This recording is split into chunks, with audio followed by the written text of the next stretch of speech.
When something breaks, you want someone you can trust to fix it right. Empire Repair is now open in Waverly and ready to serve our community with reliable auto repair and maintenance.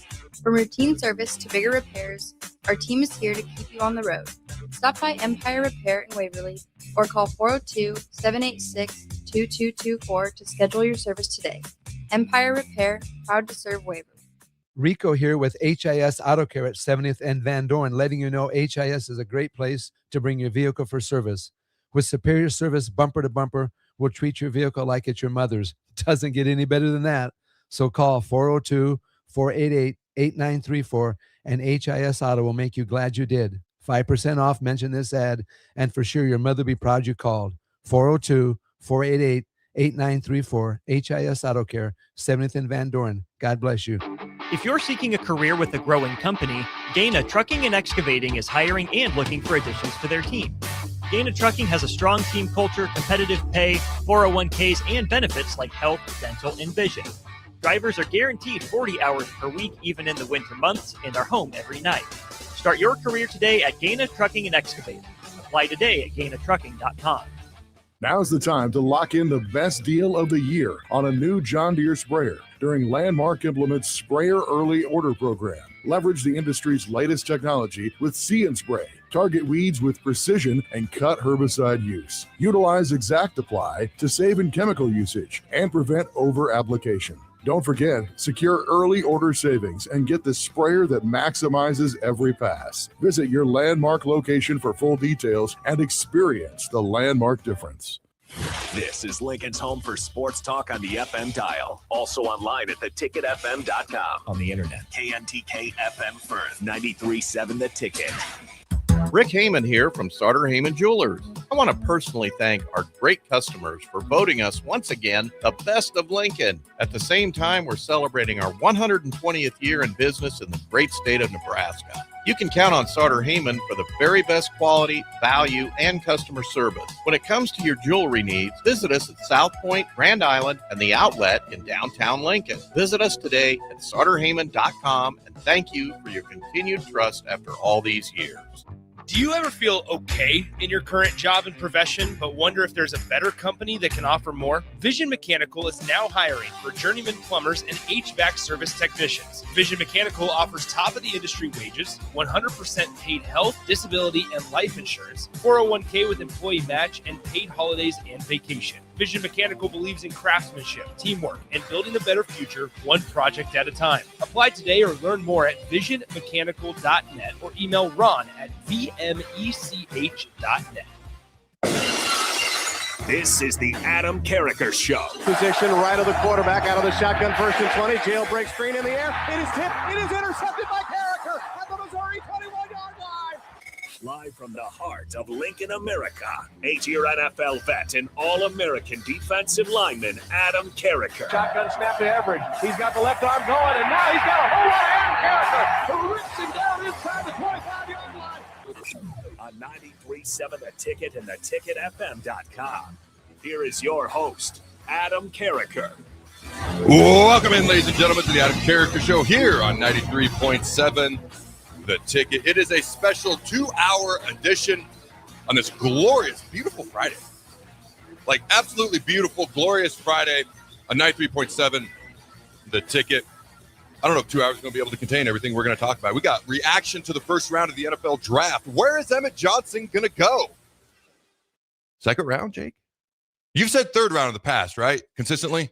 Yeah. I think it's more likely third. But he's pretty much the number 2 back on the board from what I see. Now, there's going to be variations, and people are going to have different people here and there. Like Jeremiah Love going number 3 overall. Did you ever think you'd see a running back go top 3 again? We'll leave it to my Arizona Cardinals to make that happen. But, yeah, I mean, it was surprising. No, I mean, that's definitely surprising. So Ashton Genty, last year, drafted in the first round, number 6 overall pick. I believe there's probably been some top 10, top 5 picks in between there that were running backs, but the last one I could recall off the top of my head, because my son looks at me and he goes, Jeremiah Love went number 3. Would you have done that, Dad? My full reaction is I don't devalue running backs as much as a lot of people have. I still remember the 1990, it's a long time ago. So 1993 NFL season. Remember who the Super Bowl champs were? 1990, no. 1993. 93. No, still can't do it. That's okay. It was the NFC East just dominated for 5 out of 6 years. So 90 was the Giants. You had the missed field goal by the Bills, the start of their 0-4 run. 91 was the Redskins, which to this day, that playoff run is still the most dominant playoff run when it comes to average margin of victory in the history of the NFL. It's not talked about very much. All right, 92 is the Cowboys, 93 is the Cowboys again. Here's what I'm getting at. The Cowboys had this little thing called a gigantic contract dispute between Jerry Jones and Emmitt Smith. And Emmitt held out the first 2 games. Do you recall what happened those first 2 games? They lost. And it was kind of ugly. Jerry picks up the phone. He's like, hey, we got to get this deal done. Emmitt's in uniform, week 3 the rest of the year. They never lost a game the rest of the year. Undefeated the rest of the regular season, then went on to win their Super Bowl, second of back-to-back Super Bowls. They did not win in 94. That was the 49ers. Steve Young, get the monkey off my back. They trounced the San Diego Chargers in Miami. And then 95 was Barry Switzer and the Cowboys. And then Aikman unfortunately started getting concussions and things kind of unraveled from there. Irvin left. Aikman was done. Emmitt left. But my point is, and it's a little bit of a misnomer and outlier, and a little bit of an unfair example I'm giving with the 93 Cowboys because Emmitt was the best running back in the world, in my opinion. Now, he was running behind the best offensive line in the world. There will forevermore be the debate. Would you take, Barry never had a good offensive line, Barry Sanders in Detroit, with all due respect to whoever blocked for him over the years. There's good offensive line men, but not good offensive lines as a whole. Not even, I don't think you can argue that. What would he have done behind Emmitt's line? What would Emmitt have done behind the Lions line? You're talking 2 of the 4 greatest backs ever, Jim Brown, whoever else you want to throw in there, Walter Payton, sweetness himself. And there's other guys you can throw in there as well. So one of the greatest running backs of all time, the NFL's all-time leading rusher versus a rookie. I think he was a free agent running back who had to start in Emmitt's place. So maybe the best running back in the world was replaced by maybe the worst running back in the NFL. He's a rookie free agent. He wasn't supposed to start yet, okay? And so maybe that's a little bit of a misnomer, but it's always stuck in my mind. If you can have a great 1-2 punch at running back, that's phenomenal. But you're still going to spend a lot of money. Now, you got more depth than the Cowboys obviously had because that Emmitt gotten hurt. They clearly didn't have a lot of depth behind him. My point is I've never devalued the running back position as much as some other folks as long as the back is a 3-down back. Reggie Bush, maybe the most electrifying college football player ever. There's other guys you can throw in there, Vince Young, Tommy Frazier, other guys you can throw in there. But as far as pure electricity, and yeah, I think of The Rock and the eyebrow, the most electrifying man in all of sports and entertainment.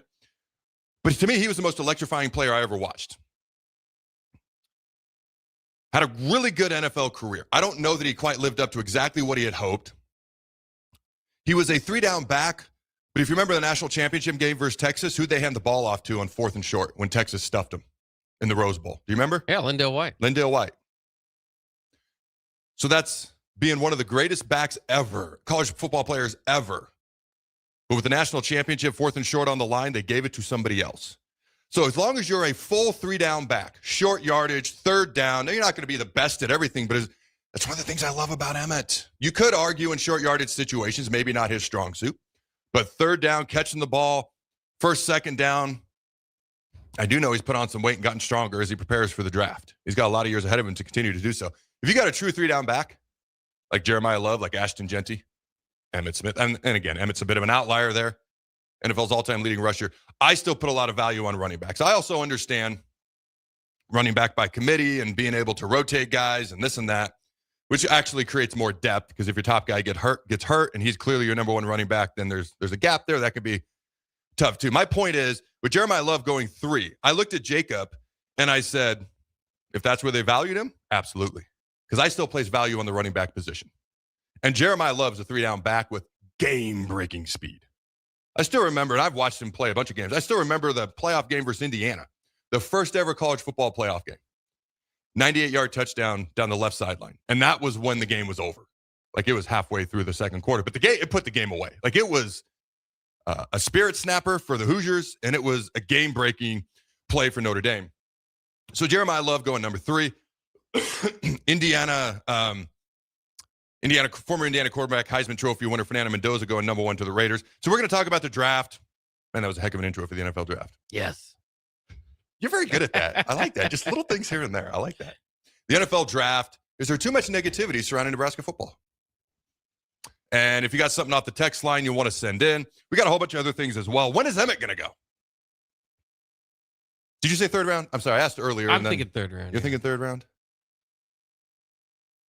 I remember the other Notre Dame running back, whose name escapes me at the moment. It was Jeremiah Love, the other running back. Were like 1 and 2 at the beginning of the draft process, and I think Emmett jumped. Like, how loaded was Notre Dame's backfield, by the way? He's up there, but I think Emmett's on way more often than not, most lists, the number 2 listed running back, which would make him the top running back on the board left. I think he's going to get popped somewhere tonight. Well, second and third rounder tonight. But, like, I'm thinking second round is what I mean. You got a prediction for a team where he might go? Who do you think? Ooh, not necessarily. I'd have to think of somebody that needs a running back at this time in the third round. Let me get back to you on that. So, of course, I know some Broncos fans are all like, and Nebraska fans are all like, he's coming to the Broncos, and they're coming to this team. So we'll see how that unfolds. I'm looking forward to it.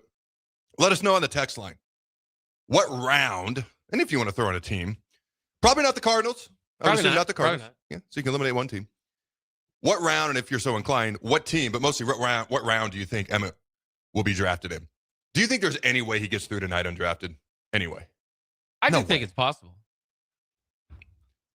Jake, I love you. Yes, of course it's possible. No. I did. Yeah, I think it could happen. Okay. So if the over-under is 50%, are you taking the over or the under? Like the odds are over 50% that he's not drafted, or like, do you think he'll be drafted or not? Like, where do you think the majority of the odds lie? Well, I think he's kind of back in the third, maybe fourth type of back. Again, it depends on who you look at as where he fits in that order.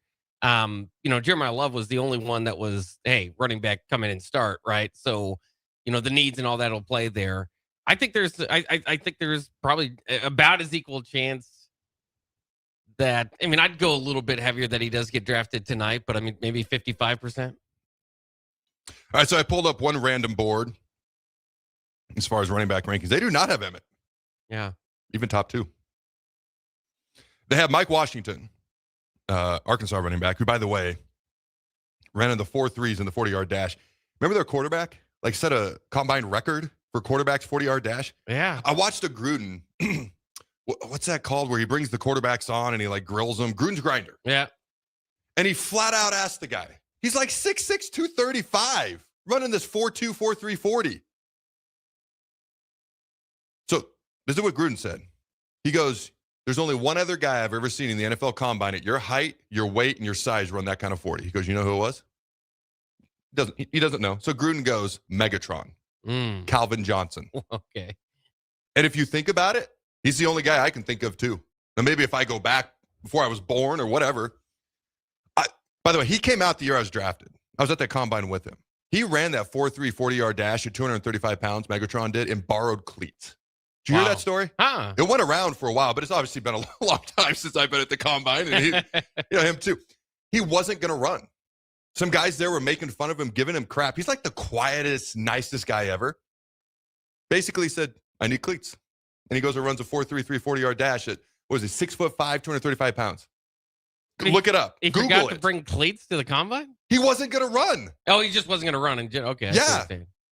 Huh. It's the same year Jamarcus Russell was also not going to perform. But that's who he said he reminded him of. He's like, would you ever switch from quarterback to, he actually said tight end or wide receiver. And it was shut down. Dude, that guy wants to play quarterback so bad. He's like, I'm a quarterback. He's like, I know who I am. I got confidence in myself.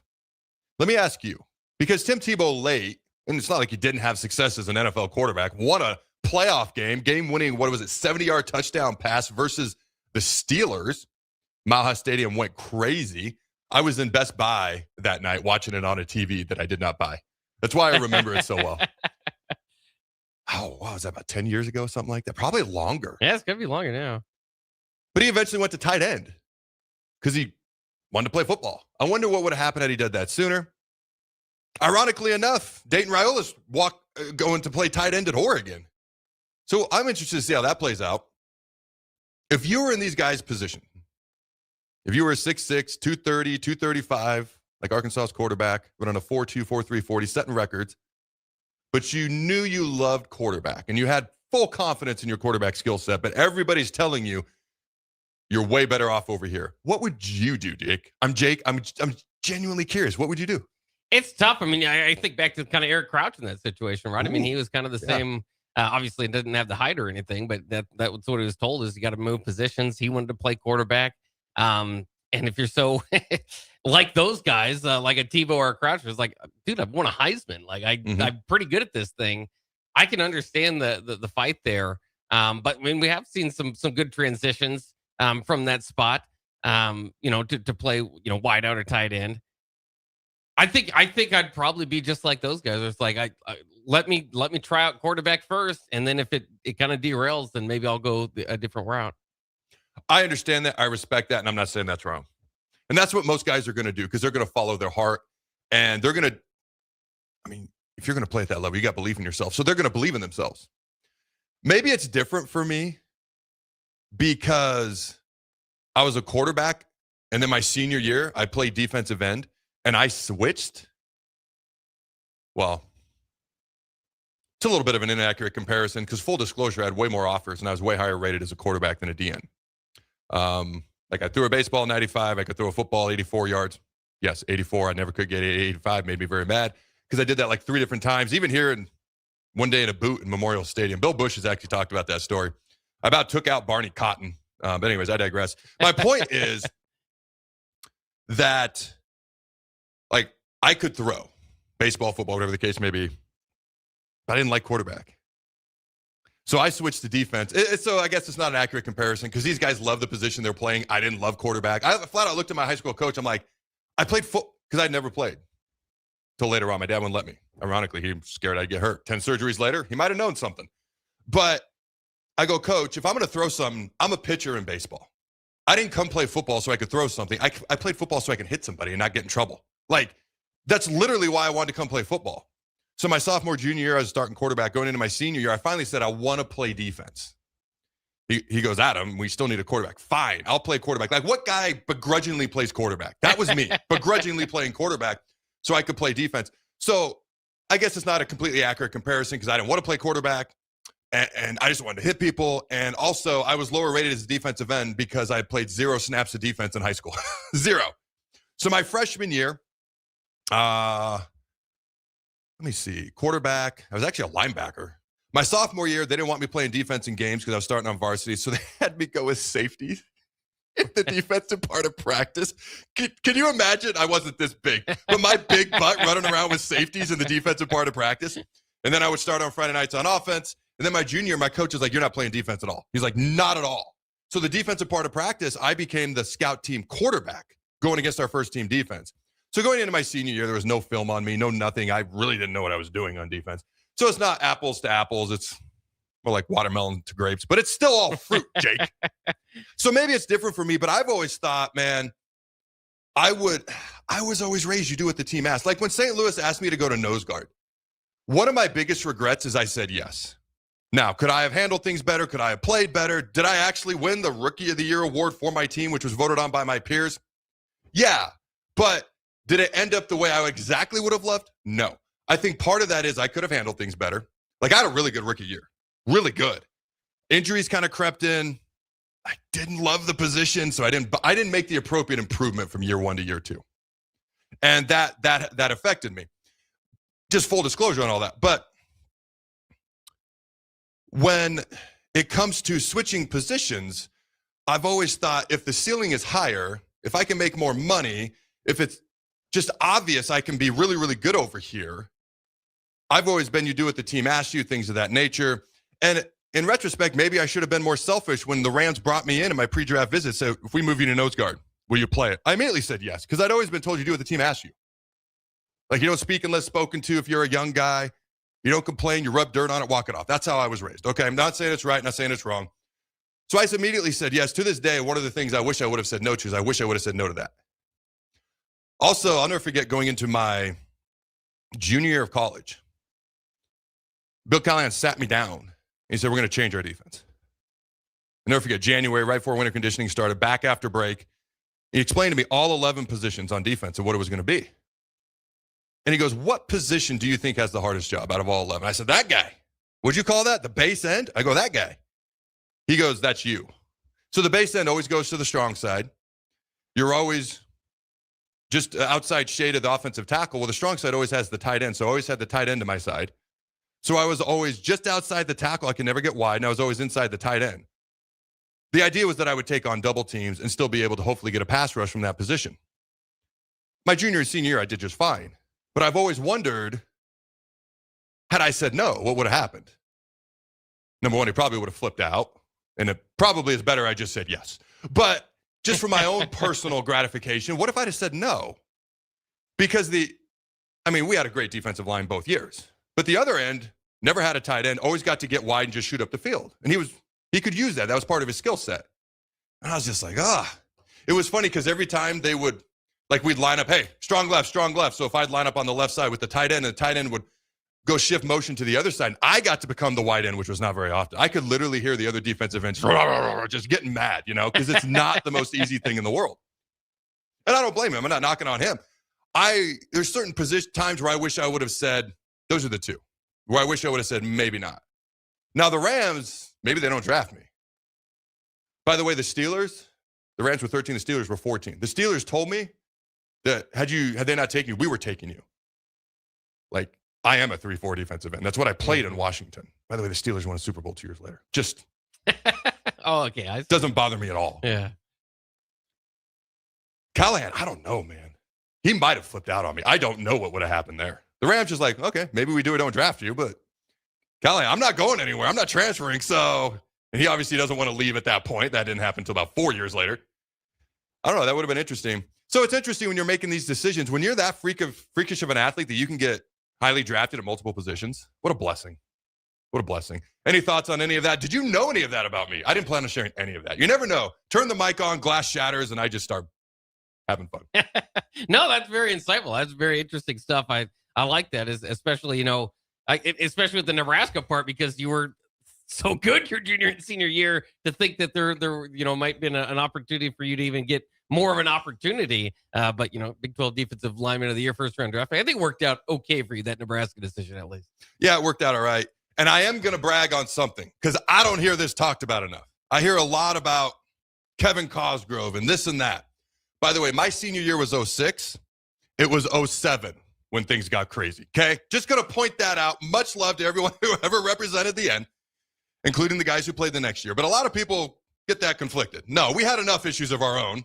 Okay, everyone can deal with their own issues. Don't add more issues onto other people.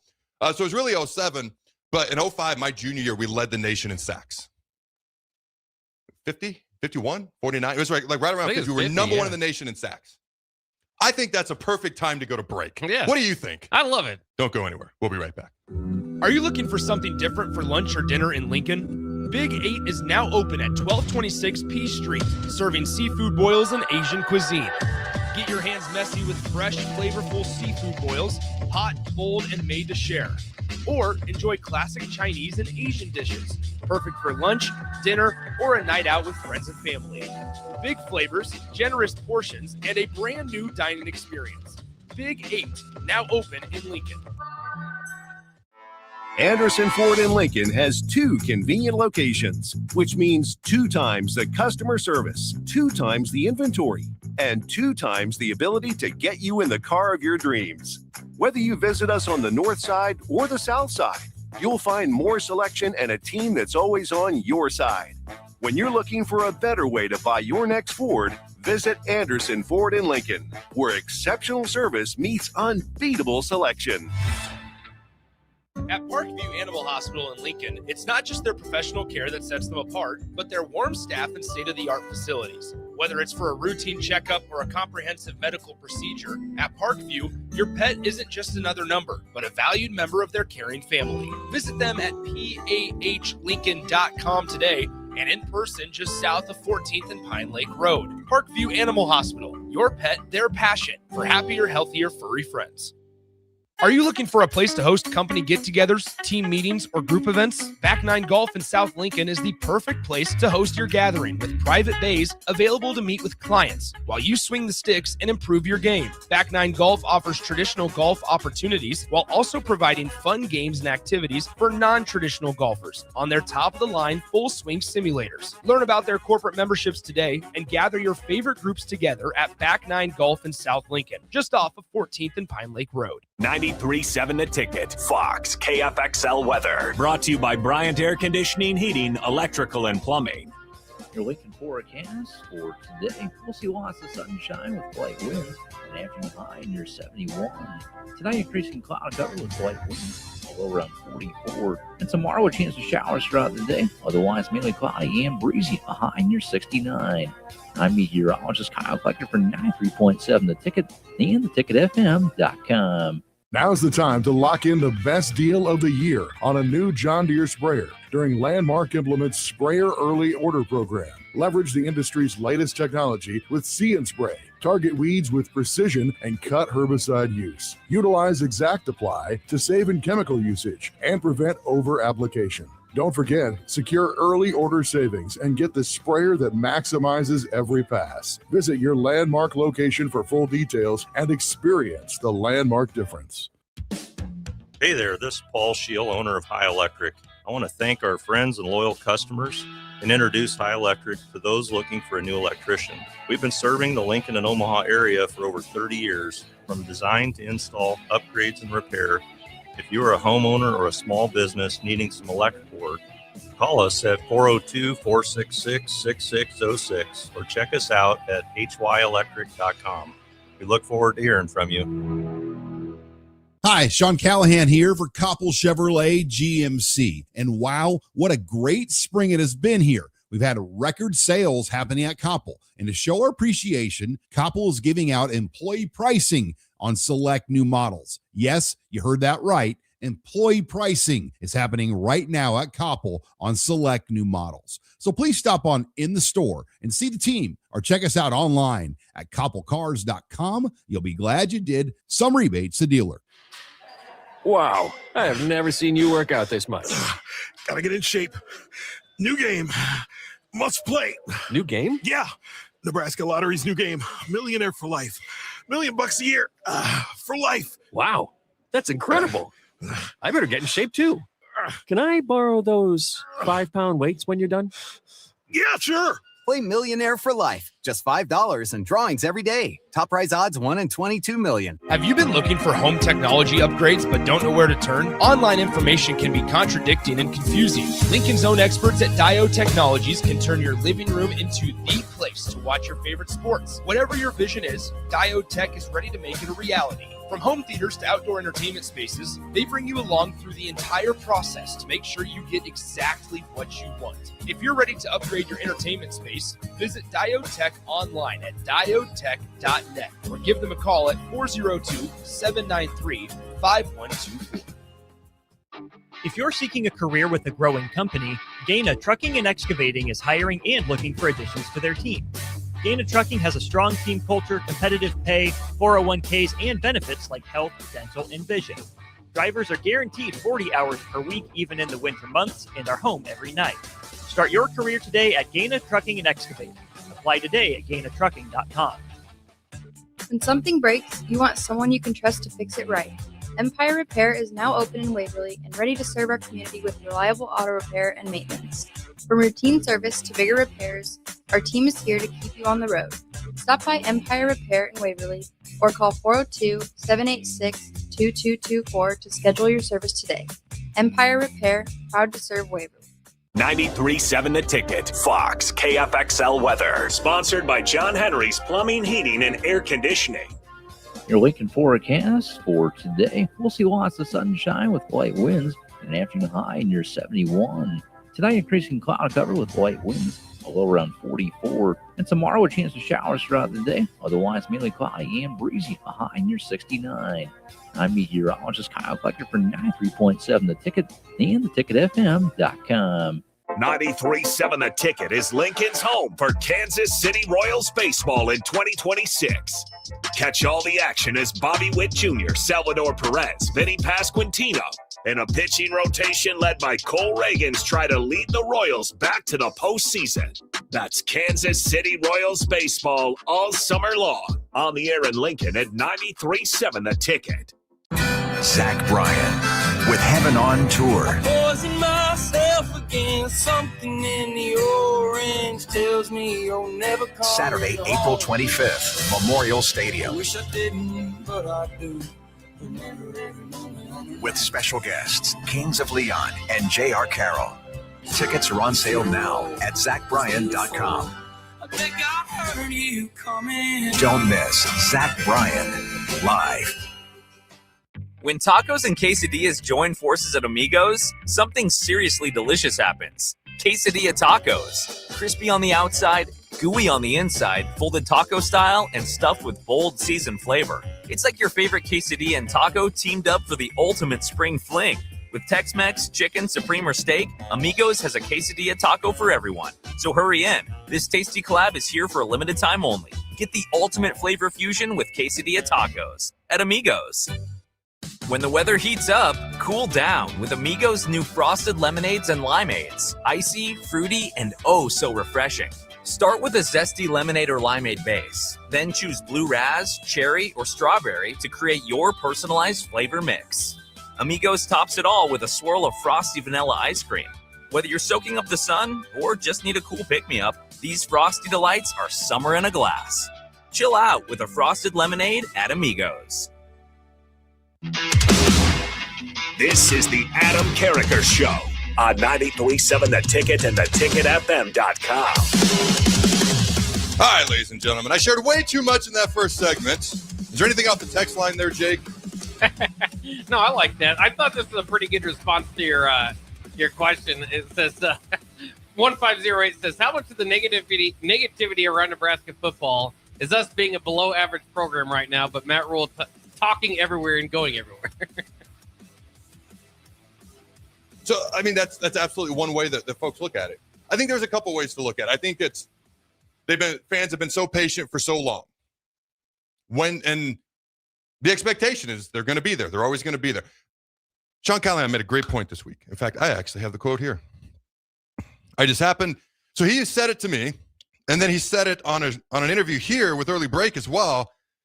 Here's the quote, and I quote, "We're a state of 2 million people, and we have 90,000 people that go into that thing, Memorial Stadium, and we've done it for 410 straight games. Every game since 1962. That's me, not Sean. Now we're back to Sean. I was actually interviewed before by a news publication in India, once because they couldn't grasp that this small state in the United States can draw like this. It brings so many people together. It's more than just a game day Saturday. It's seeing the people from college or your parents. You may not be able to see them during the week, but by God, you can find a way to get down to Lincoln for the game." End quote. So part of it is the dedication, the loyalty of Husker fans. 410 straight sellouts. Not a gigantic state when it comes to population, yet we take over NCAA basketball tournament arenas. We take over football stadiums. We set a world's record for volleyball. 92,003 people on Nebraska Volleyball Day. Everywhere I go, everywhere I've ever been, we have the best fans. We have the best fans. We have the best fans. There are some fan bases that I think are a little bit more, how do I put this, passionate, loyal than others. Anywhere I've ever been, grew up in the state of Washington, obviously played at Nebraska, so played for high schools up there, went to college games up there. By the way, Husky Stadium, looking out off Puget Sound, is gorgeous. And Husky Stadium gets loud. Pullman, Washington State, if they're winning and people are hydrated, it gets loud, but not like Husky Stadium. It's also not anywhere near as big. They don't have the tradition or culture of historically winning a ton. Like, I can give you my thoughts on the St. Louis Rams versus the Washington Redskins versus all these stadiums I've played in, places I've lived. when I was with the Skins, how I would phrase it is this is the loudest NFL fan base I've been around. Because that's how I felt. I have never said best fans in the world other than referring to Nebraska fans. Now, you can say I'm biased. Grew up a Husker fan, played for Nebraska, proud alum. Everything I do pretty much revolves around Husker sports. But there's several data points, and I just gave a few. Give me a counter data point that would successfully say this fan base is more loyal, more passionate, however you want to phrase it. There's other ones out there that are pretty awesome. Steeler fans, Packer fans, Yankee fans, they're interesting. They're passionate. They get passionate. I'm just going to leave it at that. There's a lot of them. They're everywhere. I've lived all over the country, every time zone for over half a decade, and actually 3 of the 4 of them for over a decade. So I've seen a lot of different fan bases. And I know, like, everywhere you go, you're going to see Cowboys, Packers, Yankees. You're going to see Lakers, Celtics. There's a few college teams you're going to see. Notre Dame and Nebraska. When you talk about living in Washington State to St. Louis to Nebraska to Colorado to Virginia to Florida to D.C., all the different places I've lived. And for some reason, I saw a lot of Oregon people in Colorado. I don't know why that is. I even commented to my wife. They're not an Oregon person. When we moved to just outside of Fort Collins, I'm like, what the heck? Didn't make any sense. That was random. But that's what it was like. So my point is, Nebraska fans, I truly believe, are the greatest fans in the world. That's my honest, objective, unbiased, or objectively biased opinion, however you want to look at it, but there's data points to back it up. So one way of looking at it is, when do we get a return on our investment? The other way, there's several other ways of looking at it. And one of the premises of this show is there's too much negativity around Nebraska football. Here's how I approach this. There was a lot of expectations, a lot of things said going into last season. Now, you back me up or call me out on this. Did I say several times on this show, can we please stop talking like we are this offseason? Mm-hmm. It's going to bite you if you lose. It's going to be great if you win. Did I not say that like at least a dozen times? Oh, yeah. Season goes the way it goes. It doesn't match what was talked about. There was a point where we were 6-2 and ahead of USC deep into the second half. I said after that game, if Dylan Raiola doesn't get hurt, we win. And the entire season probably changes. I've also pointed out that when your quarterback gets sacked 9 times and 7 times and 5 times. By the way, Michigan State had the worst pass rush in the entire Big Ten. They had 5 sacks against us. Like, when that's happening, you're increasing the odds of your quarterback getting hurt so much. Like, it's hard for me to say, well, if he hadn't gotten hurt, well, if he hadn't gotten sacked and hit X amount of times. Also, a little better contingency plan would have helped. Okay. So the end of the season goes the way it goes. If we have Dylan and we close out that game and beat USC, which I think we do beat USC if Dylan doesn't get hurt. But again, when you get hit that much, you're increasing the odds of somebody getting hurt. I think the rest of the season goes different. I think people feel differently, but things went the way they went. We can't talk about ifs and buts. If Matt Davison isn't in the end zone and catch that ball, it goes both ways. You know what I mean? By the way, I saw him speak at the Jet Award. They played that clip and they talked about it. First thing he says, if anybody just remembered any other play from my career, like, and everyone burst up laughing. By the way, Matt Davison, pretty good all-around player. Played hoops. Remember him playing hoops for Nebraska as well? Yeah. Pretty cool. But of course, you know, I did a video years ago. You can see it on YouTube. Years later, it's got over 500,000 views. Not because of me, but because of the content. The top 25 plays in Nebraska football history. My personal rankings, I put that play number 1 as the most important play. Now, there were other plays in the top 3. Johnny the Jet Rogers return versus Oklahoma. Tommy's breaking of 84,922 tackles versus Florida. Like, to me, that was the most important play. Like, Tommy's play was awesome for a different reason. Johnny's, was a very huge, impactful, important. Like, they were in the play. They were in the I ranked them for different reasons, but I ranked that number 1. So it goes both ways. But then things go the way they go. And you kind of hit a point where fans are like, oh, man. I'll just leave it at that. Oh, man, that was the collective thinking afterwards. And there was frustration, and there was anger, all sorts of things. I did not shy away from expressing my opinion. Now, I never directly made it personal. I never attacked anybody. I just simply, so a lot of the things I said was evaluation and development. We've got to get better. Those were the 2 biggest things I pointed out. And we constantly are changing the coaching staff. I do think we've upgraded. Only time will tell. At a certain point, when do you let it be? What I'm getting at is I had no problem, as long as people don't make it personal, passionate, respectful, no problem with people being this like, dude, come on now. Enough. And I know that Dannon and Rule have pointed out, well, we haven't been here for the past 10 years. And sometimes they'll go back 15, 20 years. I'm like, wait. There was top 10 teams, at least ranked sporadically. There was teams that played for conference titles. Like, how far back you going here? I always go back the last 10 years, give or take. We weren't here for that, they said. And that's a fair point. It's correct. It's factually correct. I think it's fair to keep in mind that while they weren't here, the fans were. So I think fans keeping in mind that they weren't here and Rule and Dannon keeping in mind the fans were, it's got to be somewhere in the middle. It can't just be like, oh, that stuff didn't happen, we weren't here. It also can't be like, oh, we've been dealing with this forever and you're going to get the blame of it, even though you weren't here. It's like somewhere in the middle seems a little bit more fair. But at a certain point, you hit a point where it's like, all right, last season's in the past. At a certain point, it's like, it's time to move on. It didn't go the way we want. They've made changes. They have a new defensive coordinator, a new quarterback. The offense is going to look a little bit different. The offensive line is legit going to be improved, in my humble opinion. At a certain point, you just hit the point where it's time to move on. Now, when is that point? I don't know. I will tell you, I believe it was before today. Whether it was January, February, March, the spring game kind of was when I was like, okay. Now, in my defense, somebody could have been like, well, why not before the spring game? Well, the spring game was the earliest spring game in the entire country. So this was the earliest one we've ever had. I didn't get that extra month that you normally get before a spring game. But I remember doing a show after the spring game, and I'm like, all right, on to next year.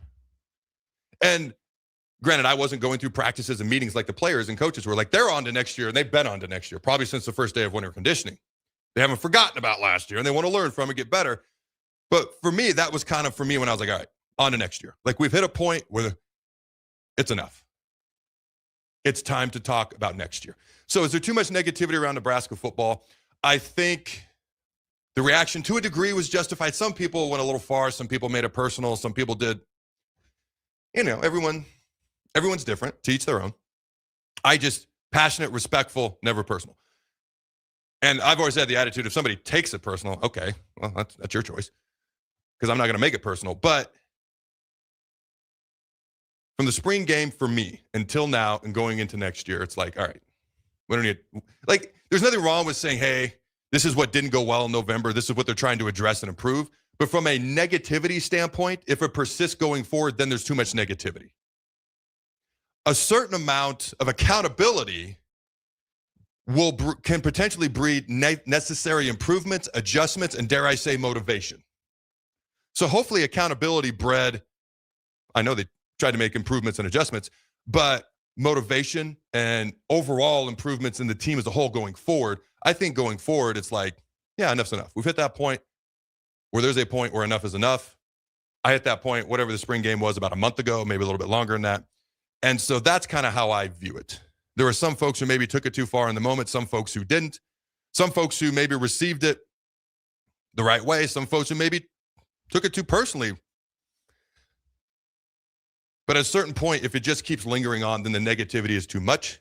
If you say enough's enough, now it's time to move on. It's kind of like, I don't know, it's a terrible comparison, but I've got kids.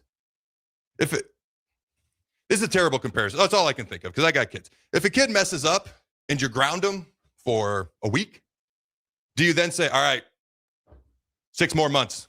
Like, how jacked up would that be? You're going to be grounded for 6 more months. Or at the end of the week, it's like, all right, let's move on together. Like, that's kind of how I feel. And again, they're not in trouble. They're not getting grounded. Again, I said it was a terrible comparison. But at a certain point, it's like we move on together and we look to the future.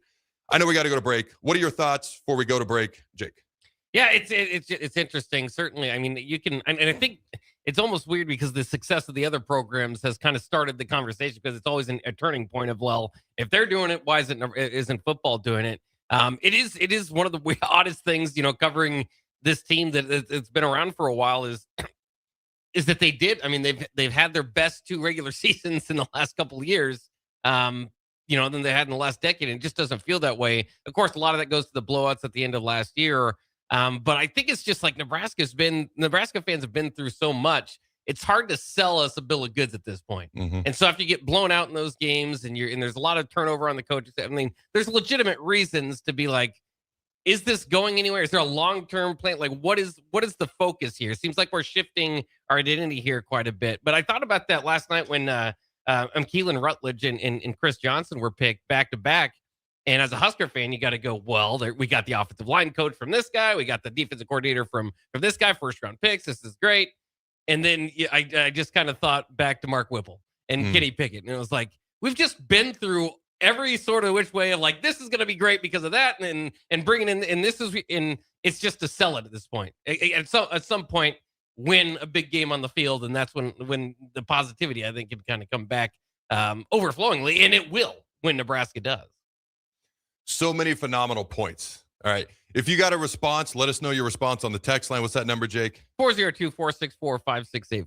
I have a couple thoughts to that as well, because I thought Jake made some great points. Don't go anywhere. We'll be right back. Wow. I have never seen you work out this much. Gotta get in shape. New game. Must play. New game? Yeah. Nebraska Lottery's new game. Millionaire for life. $1 million a year. For life. Wow. That's incredible. I better get in shape too. Can I borrow those 5-pound weights when you're done? Yeah, sure. Play Millionaire for Life. Just $5 and drawings every day. Top prize odds 1 in 22 million. Hi, Sean Callahan here for Koppel Chevrolet GMC. And wow, what a great spring it has been here. We've had record sales happening at Koppel. And to show our appreciation, Koppel is giving out employee pricing on select new models. Yes, you heard that right. Employee pricing is happening right now at Koppel on select new models. So please stop on in the store and see the team or check us out online at koppelcars.com. You'll be glad you did. Some rebates to dealer. The University of Nebraska Rodeo Association excites you to announce the 2026 Nebraska Cornhusker College Rodeo. Come on out to Sandhills Global Event Center May 1st and 2nd. Cheer on the University of Nebraska Rodeo team as they take on teams from all across the Great Plains region. Friday is college night, and Saturday afternoon, kids attend free with purchase of adult GA ticket at the door. Advance tickets on sale now at sandhillsglobaleventcenter.org. Don't miss the Nebraska Cornhusker College Rodeo, May 1st and 2nd. Rico here with HIS Auto Care at 70th and Van Dorn, letting you know HIS is a great place to bring your vehicle for service. With superior service bumper to bumper, we'll treat your vehicle like it's your mother's. Doesn't get any better than that. So call 402-488-8934 and HIS Auto will make you glad you did. 5% off, mention this ad, and for sure your mother will be proud you called. 402-488-8934, HIS Auto Care, 70th and Van Dorn. God bless you.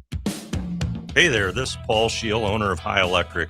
I want to thank our friends and loyal customers and introduce High Electric to those looking for a new electrician. We've been serving the Lincoln and Omaha area for over 30 years, from design to install, upgrades, and repair. If you are a homeowner or a small business needing some electrical work, call us at 402-466-6606 or check us out at hyelectric.com. We look forward to hearing from you. Hey Husker Nation, this is Todd Euler, two-time national champion, here to talk to you about Window World Lincoln. At Window World, we specialize in replacement windows, doors, siding, and roofing. Whether you're looking to enhance the beauty of your home or increase its energy efficiency, we've got you covered. And here's the best part. We offer the best for less. Our team is dedicated to providing top quality products and exceptional service at affordable prices. We want to earn your business and make your home improvement dreams a reality. So why wait? Contact Window World Lincoln today at 464-7313 or visit our website at windowworldlincoln.com. Window World Lincoln, where quality meets affordability. Rick Heyman here from Starter Heyman Jewelers. I want to personally thank our great customers for voting us once again the best of Lincoln. At the same time, we're celebrating our 120th year in business in the great state of Nebraska. You can count on Starter Heyman for the very best quality, value, and customer service. When it comes to your jewelry needs, visit us at South Point, Grand Island, and the Outlet in downtown Lincoln. Visit us today at starterheyman.com, and thank you for your continued trust after all these years. There are so many realtors in Lincoln and Omaha, but don't get overwhelmed by all of the no-names, plus all the different companies. Ben Bleicher with Professional Realty Group at Berkshire Hathaway Home Services Real Estate is your go-to option, whether buying or selling residential, luxury, leasing, investment properties, or commercial property, small or large. Ben's team offers decades of experience, unbeatable customer service, and promises to fully protect your interests throughout the entire transaction. Call 402-419-6309 for all your real estate needs. Ben Bleicher with Professional Realty Group of BHHS Ambassador Real Estate. The University of Nebraska Rodeo Association excites to announce the 2026 Nebraska Cornhusker College Rodeo. Come on out to Sandhills Global Event Center May 1st and 2nd. Cheer on the University of Nebraska Rodeo team as they take on teams from all across the Great Plains region. Friday is college night, and Saturday afternoon, kids attend free with purchase of adult GA ticket at the door. Advanced tickets on sale now at sandhillsglobaleventcenter.org. Don't miss the Nebraska Cornhusker College Rodeo, May 1st and 2nd. Have you been looking for home technology upgrades but don't know where to turn? Online information can be contradicting and confusing. Lincoln's own experts at Diode Technologies can turn your living room into the place to watch your favorite sports. Whatever your vision is, Diode Tech is ready to make it a reality. From home theaters to outdoor entertainment spaces, they bring you along through the entire process to make sure you get exactly what you want. If you're ready to upgrade your entertainment space, visit Diode Tech online at diodetech.net or give them a call at 402-793-5124. This is the Adam Carriker Show on 93.7 The Ticket and theticketfm.com.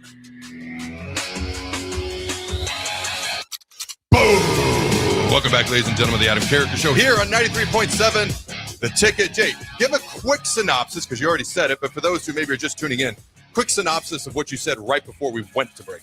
Yeah, I just think that Nebraska fans are part of the quote-unquote negativity is maybe just not buying into the new shiny thing, right? Nebraska did a lot of things this offseason, a lot of changes, and I think that's probably kind of hurt a little bit too, is there's constantly changes. I don't know what the overall direction. It seems to kind of change from year to year about what you're kind of looking for. But just because, Nebraska's kind of been through it. They've seen a lot, Nebraska fans over the last decade. And so every new hope, it's kind of recycle and be kind of similar to past new hopes that you've had. And so you don't want to get burned again by them. I think those are fair points. We did have one person on the text line who got upset. 2016, they had 9 wins. That wasn't 10 years ago. Okay, it was 9 years ago. Sorry. Is the math are we going to argue about math here? All right. Shout out to my man who's big on the math in there. But he's standing up for Riley, I think. Well, Mike Riley had 9 wins. Okay. I did point out to you that the second winningest coach of the past 25 years here at the University of Nebraska is actually Bill Callahan. That's yes. I mean, it's just factually true. I'm not saying it was the greatest tenure ever, but all right. You make a good point. I think that's why I completely adjusted my expectations going into last year, okay? Again, this is not me belaboring the past, but it's telling you why I looked at things the way I did then and why I look at things the way I do now. Playoff, all this, okay? That's what the conversation was. I said the floor was 8 wins. I missed the mark. It was 7, but it should have been 8 in my humble opinion. I predicted 9, and I felt really good and maybe generous, but I felt really good about that. I said I will talk about the playoffs if that ever becomes a realistic conversation. To me, that would have been had we beaten USC and gone to 7-2 in November with a healthy Dillon. So I never really talked about playoffs with us. I kept talking about 8 wins, 9 wins. And so I adjusted my personal level of expectations, hoping to be wrong because I would have preferred to have been in the playoffs. I think what happens, like if I go out right now and I jump 33 inches at the age of 41, 6'6", X amount of pounds, I haven't worked out in far too long, I'd be pretty happy. But if I told you, Jake, I'm going to jump 40, and then I go jump 33, what are you going to think? What are you talking about? 33, that's hot garbage compared to 40. But had I just said 33, you understand what I'm saying? Oh, yeah. So I've adjusted my level of expectations, hoping that I'm wrong in the positive direction. I don't want to be wrong in the negative direction. That means there's more losses than there's not enough wins. Last year, I said 8-9. Predicted 9, said 8 should be the floor. Obviously, I was a little bit off there. We were 7-6 at the end of the year. This year, I look at the schedule. I will schedule talk. Here it is. Here's your schedule talk. We're going to be favored in the first 5 games. Do we win and go 5-0? No idea. If we go 5-0, what does that mean for the last 6 games? No idea. I will tell you this. There's another team in the back half of the schedule, Rutgers. We're going to be favored to win. We will absolutely be favorites in those 6 games. We will absolutely be underdogs in Ohio State, Oregon, Indiana. It's the other 3. It's the other 3. It's Washington, Illinois, and Iowa that are going to define the season. Now, can we pull off an upset when we're a big-time underdog? Absolutely. Can we be upset when we're a definitive favorite? Absolutely. I have set my sights on if we get to 7 wins this year, considering, and I know, they've talked about how they're tired of hearing about the schedule, and they should be. If I was a player, I'd be pissed too. Like, how disrespectful. You think we're just going to automatically lose to these teams? That's how I'd view it as a player. Absolutely. I'm not a player.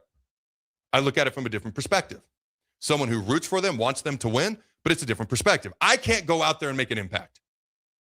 So for me, I look at it differently than someone who can. They have way more control of the outcome than I do. I look at it from a different perspective. I'll put it that way. So for me, the 6 games that we're going to be definitely favored. 3 games that we're definitely going to be an underdog. Doesn't mean we can't win or lose any of those that we are not supposed to. It's the other 3. And I look at those other 3. I mean, I'm going to imagine Iowa's going to be a favorite. That game's not for months. Who knows? Maybe Iowa's 1-10 and going in, and we're 10-1. Maybe we're 1-10, they're 10-1. I don't know. But right now, they'd be favored, having won 10 of the last 11. Okay. Washington's probably going to be ranked, although that is a team I'm watching to see if they fall apart with that locker room and whatever that dynamic is like. In Illinois, Brett Bielema, Illinois, they're just going to be top 20, top 15. They might be. They also lost a lot of pieces. It's those other 3 games. And I'm looking at it like, if I just broad strokes it and don't go into details at all. We beat these 6 teams that we should. We lose to the 3 teams we're going to be a big underdog, knowing that there can be upsets both ways. Can we win one of those 3 other games? We may be an underdog in all 3 of those games. I'm looking at that Washington game after a bye, Halloween night, blackout I'm anticipating. Like, that's the game that I'm looking at as a big game. Also, Iowa. If we could beat Illinois on the road in Champaign, too, by the way, that'd be pretty awesome. My bar is we at least need to match what we did the past 2 years versus a tougher schedule, albeit not one of the top 5 toughest schedules in the conference. Said it before, Northwestern, Ohio State, Michigan. Just to give you 3, look at their schedules. They're exponentially the 3 toughest schedules in the Big Ten. And that's where my bar is. Am I hopeful that we're going into November and we've already got 6-7 wins and now we're talking about 8-9 or whatever? Yes. I don't want to even mention the inverse of that, but that's where I'm at. And I think that helps me look at things a little bit differently. What say you before we go to break, Jake? Yeah, I mean, it is interesting. I do like the fact that Matt Rule is kind of bucking up against the schedule talk. But again, from the outside, and again, this is where it's so frustrating. And we all know the stat, but since 2016, Matt Rule and Nebraska both haven't won one. So that's why I think there is this. At some point, it's like, why is this team going to be the team that gets over that hump? And it might be a tougher sell than other teams in the past. I've said it before. Is Nebraska football just never going to compete for a championship again? Like, is that the mentality? Because the thing that gives me hope, and very realistic hope, is I expect us to compete for championships at some point in the future in football. I just don't know when. It could be this year. It could be the next year. I don't know, but it gives me hope. If you have no hope, I guess you're kind of saying we're just never going to compete for championships again. And I just don't believe that. SMU, death penalty, back. Penn State, everything they went through, back. Miami, disappeared, just played for a national title. Indiana, I mean, really, like, I just believe at some point it's going to happen. I don't know when. And that's what keeps me grounded, because it may or may not be this year. Hope so. Hope it is. But I believe it's going to happen at some point. All right, don't go anywhere. Hour 2 of a very special 2-hour edition of the Adam Carriker Show when we come back. This is Lincoln's home for sports talk on the FM dial. Also online at theticketfm.com. On the internet. KNTK FM Firth, 93.7 The Ticket. Are you craving the ultimate game day experience? Red Zone Sports Bar and Grill has your front row seat. Dive into delicious wings, juicy burgers, and frosty drinks, all served up with TVs covering every inch of the walls so you'll never miss a play. Stop in for their incredible daily specials like $3 tall boys on Mondays, 5 wings for less than $6 on Wednesdays, and $20 beer buckets on Fridays. Red Zone Sports Bar and Grill right by the Lincoln Airport at 3111 Northwest 12th Street. Imagine if the people who work at your bank were neighbors who could help with a home loan. Congratulations, you're approved. Or friends who love to shop local. Have a good one. At UBT, who you work with matters just as much as what you're working toward. Hey, thanks for helping. That's why your money has more than a banker. It has people. Union Bank and Trust. Member FDIC. Wow, I have never seen you work out this much. Gotta get in shape. New game. Must play. New game? Yeah. Nebraska Lottery's new game. Millionaire for life. $1,000,000 a year. For life. Wow, that's incredible. I better get in shape too. Can I borrow those 5-pound weights when you're done? Yeah, sure. Play Millionaire for Life. Just $5 and drawings every day. Top prize odds 1 in 22 million. 3, 2, 1. The drop is live. Screens freeze everywhere, except yours. You've been training for this moment. And with Allo Fiber's zero-lag precision, you strike first. No lag, no limits, just speed. Can your internet provider do that? Stay ahead of every drop. Visit allofiber.com/all-in. There are so many realtors in Lincoln and Omaha, but don't get overwhelmed by all the no-names, plus all the different companies. Ben Bleicher with Professional Realty Group at Berkshire Hathaway Home Services Real Estate is your go-to option, whether buying or selling residential, luxury, leasing, investment properties, or commercial property, small or large. Ben's team offers decades of experience, unbeatable customer service, and promises to fully protect your interests throughout the entire transaction. Call 402-419-6309 for all your real estate needs. Ben Bleicher with Professional Realty Group of BHHS Ambassador Real Estate. If you're seeking a career with a growing company, Gaina Trucking and Excavating is hiring and looking for additions to their team. Gaina Trucking has a strong team culture, competitive pay, 401ks, and benefits like health, dental, and vision. Drivers are guaranteed 40 hours per week, even in the winter months, and are home every night. Start your career today at Gaina Trucking and Excavating. Apply today at GainaTrucking.com.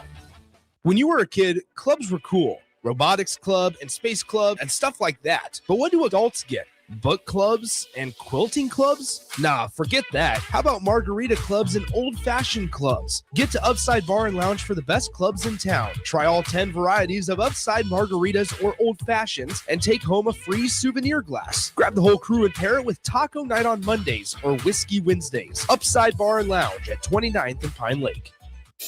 Are you looking for an exciting new way to put your skills to work? Explore new career options in the fintech industry at Currency, a Sandhills Global company. We offer full-time positions in financial sales, compliance, operations, and other fields. We also offer a 4.5-day work week, an attractive benefits package, and opportunities for advancement. Put your motivation to work and grow with us at Currency. Visit gocurrency.com/careers to learn more.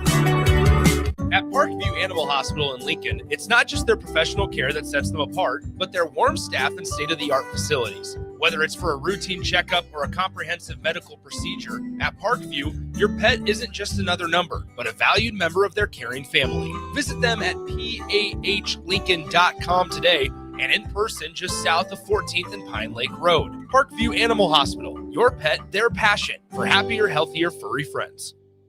93.7 The Ticket, Fox, KFXL Weather. Sponsored by John Henry's Plumbing, Heating, and Air Conditioning.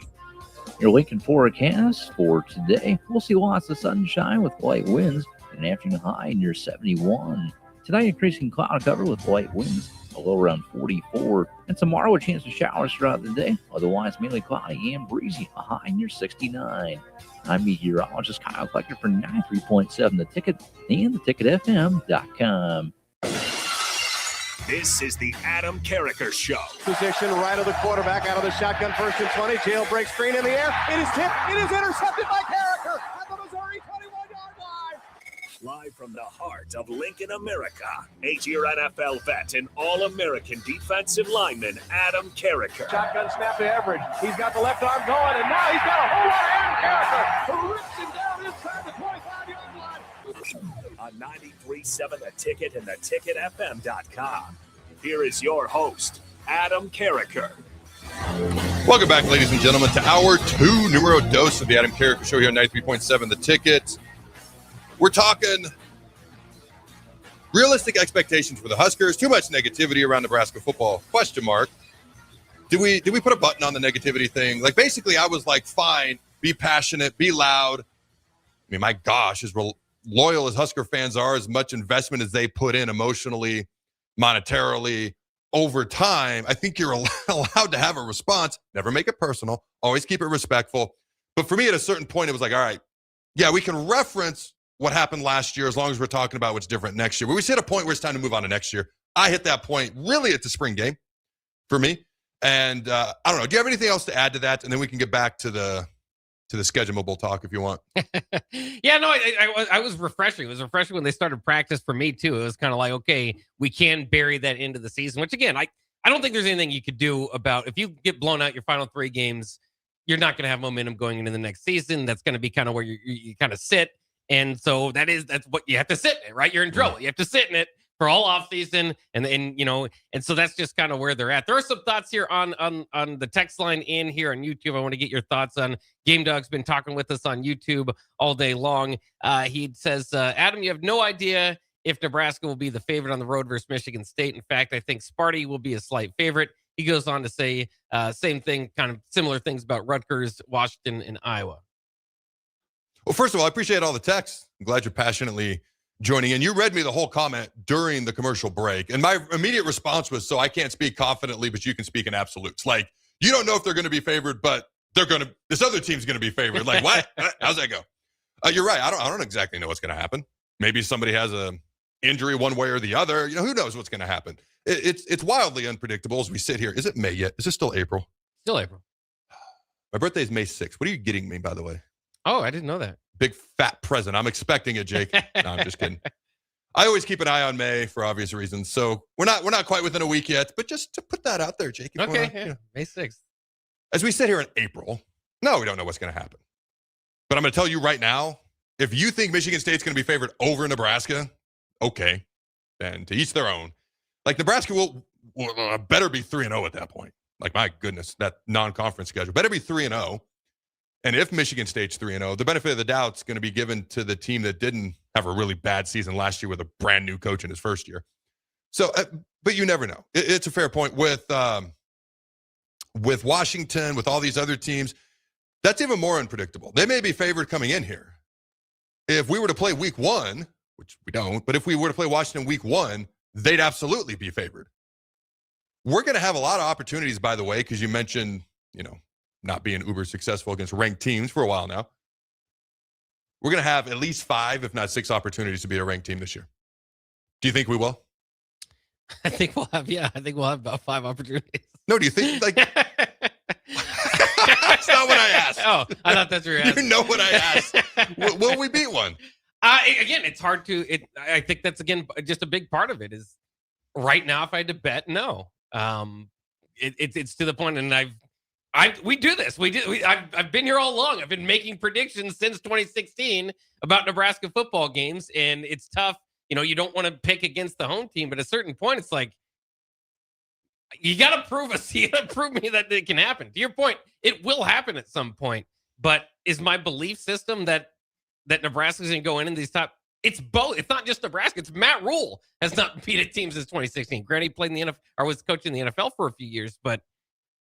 I mean, I can't. It's the same thing with Iowa. Like, I could look at a game and say Nebraska is better than Iowa. I still think I was going to win at this point. Why? Because 10 out of the last 11 times, that's how it's gone. I mean, that's not an uncommon way of looking at it.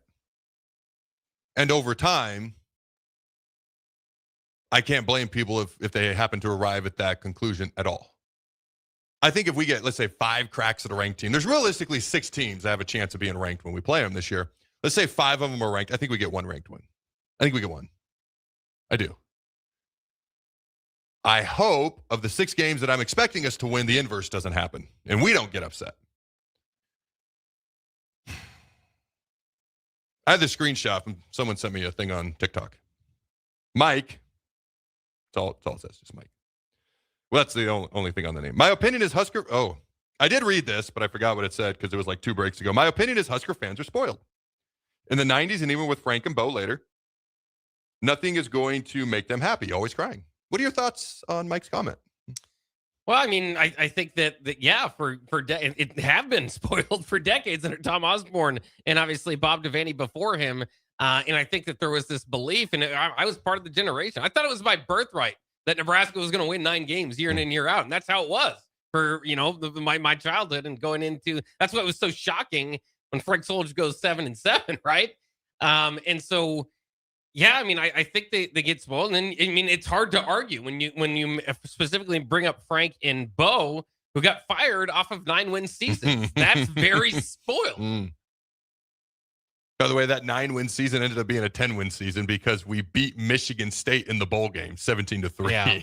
with Bo as the interim head coach. Which I was thinking, by the way, the other day, all the argument about, well, the option's too old, outdated, all that sort of stuff. And I know you and I agree, and we've heard it from Tom Osborne. I think it could work today. Since that year, like if you asked, should Nebraska have moved on from the option? I think everybody would say, or 95% of the people would say yes. And then from that year on. But if you include that year, you could go back and say, well, in the last, would that be 23 years? The only year that they had the best win percentage was running the option. So I'm not convinced. For over 40 years. Well, Nebraska didn't run the option the entire time. Some people forget that early on, Osborne actually threw the ball a lot more. And then he got tired of losing to Oklahoma and their triple option. And then he started doing variations for about 20 to 25 years. Running the option is their predominant offense. Never had a losing season.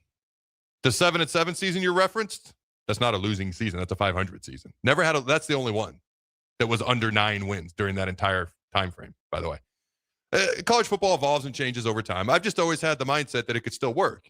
You chat with Osborne, he feels the same way. Solich won't say a whole lot, but we had a brief conversation, just real brief, a few months ago. He basically is like, yeah, I agree. It would still work. As far as the comment here, Husker fans being spoiled and always crying, yeah, I didn't read that because I agree with it. I read it because I like to get varying sides of the opinion. I watched somebody a few months ago interview someone, and they legit said, I'm bringing you on because you think like I do. And I was like, really? That's why you bring guests on? I like to get all sorts of the sides of the opinion, and to each their own, however people want to do their things. I like to get all sorts of different sides of the coin, different opinions. I read that because I know some folks feel that way. I don't feel that way. Did we get spoiled by wins for a long period of time? I think that's fair to say. Like what'd you say? Was your birthright to get 9 wins? Yeah. Okay. I don't know. There's a lot of fan bases that have had really good teams for a long time. So it's not like it's just this fan base or that fan base or whatever. I think Nebraska fans are not spoiled. I think not anymore. That's for sure. For the last 9 years, Jake. Is our mathing now? 9 years? Yeah. Okay. I think Nebraska fans are incredibly loyal. I think they're incredibly passionate, and I think they've been incredibly patient. When you grew up, was one of your parents more patient than the other? Or are they about the same? Yeah, I'd say one. My mom was exponentially more patient than my dad. Yeah. Exponentially. Not even close. And I'm not saying my dad's more patient now, okay? But my mom, never got mad, okay, ever. There was one time she got so mad at me, I was in high school, she launched the remote at my head. And I don't think she even realized what she did. And I honestly deserved it. I moved, got out of the way. It really wasn't even that close. But I was like, I couldn't believe it. My point is, I don't care how patient you are. Everyone reaches a point where you start to lose patience. And I can't help but wonder if that's where Nebraska fans are. Now, is that entirely fair to everyone who hasn't been here the entire time, down there trying to fix it? Maybe not. But I do think it's fair to recognize the Nebraska fans have been passionate, loyal, patient, vocal for a long time. I think it's fair to recognize both sides of this equation, as I mentioned earlier. No, I don't think – I think we were spoiled, okay, from all the wins. I don't think that's a bad thing. The question I was really asking is always crying, was how he ended it. Nebraska fans were always crying. No. There's a difference between whining and crying and having a level of passion and caring and expectation. And I'll always say, just keep it respectful. Keep it respectful. That's my big thing, is keep it respectful. Any other final thoughts on that? Anything else off the text line? Any other final thoughts on reasonable expectations? Like my reasonable expectations, there was a time when anything under 9 wins, coaches got fired. Okay, you talked about that. It happened twice here. Last year, I would have considered. I predicted 8 or 9. I said 8 was the floor. I would have been happy with 8. Didn't reach it. This year, I'm saying 7, mostly because it is a tougher schedule. And if I'm one of those guys down at the university, let me reiterate, I feel disrespected anytime somebody says you're going to have X amount of wins because your schedule is tougher. They should. I don't mean to disrespect them, but that's how I would feel. So I get it if they feel that way. I just, like I mentioned, I'm looking at it from a different perspective because I can't impact the outcome of the game. You put me in a situation where I can impact the outcome of something, like you want to take me on in ping pong, I may not be the world's best player, but you better not predict I'm going to lose. Or you're going to fire me up more. And it's freaking ping pong. I love ping pong, by the way. I suck at pool, but I really like ping pong. So I get that perspective. My realistic expectations are 7 wins. Now, does that include the bowl game? Does it not? Do you play Boston College or Utah in the bowl game? Very, very different opponents there. Is that a pretty good bow on the fan base conversation, negativity conversation, too much of, well, I was going to say not enough of, no, there's plenty of passion out there. And the realistic expectations talk. You got anything to add there, Jake? Or does the text line? Yeah, there are a few thoughts on the text line I can throw your way. Thomas and Lincoln, again, some people are just kind of on their sides of the aisle. He says 5 wins, blowout with Nebraska's underdog, a blowout to Iowa, lose to Washington also. So he appears to not believe in this season coming up. Craig Wolf asked, Adam, is there a fear of a Georgia Southern type game on our early schedule? Your thoughts? I mean, that can always happen, obviously. You know, that's worst case scenario. Do I think it's going to happen? No, I don't think it's going to happen. It's not just that they're non-power 4 teams. It's not just like you look at the teams themselves, like Ohio's not going to be great next year in general. They lost a lot from a good team. Bowling Green just not great in general. I actually think our FCS opponent, North Dakota, is the toughest of the 3 teams. Not North Dakota State, but North Dakota. And if I'm sitting here talking about an FCS team, regardless of how good they are, being our toughest non-conference opponent, it better not lose any of those games. Kind of like the Georgia Southern game, unfortunately.